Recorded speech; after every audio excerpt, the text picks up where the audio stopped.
ginagawa ka ba ngayon? Patid sana kami sa isla ng Kapayas. Patid kayo? Oo. Eh bakit doon maraming bangka doon ah? Kaya pangit daw doon, kaya nabilitaan namin na lumumugday isa doon kanina. Dito ba maganda ba to? Oo. Doon na lang. Ito na lang? Oo.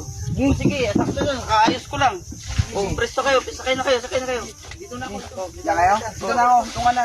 Doon. Oh, yan. Yan nga. Oh. Oh. Bakit dito tayo? O, di ba sabi nyo? Ayaw nyo malubog. O, dito tayo sa tuyo. Doon, daan. Mag-shortcut tayo dito. Ba't hindi sa tubig? Ano na dito sa tubig?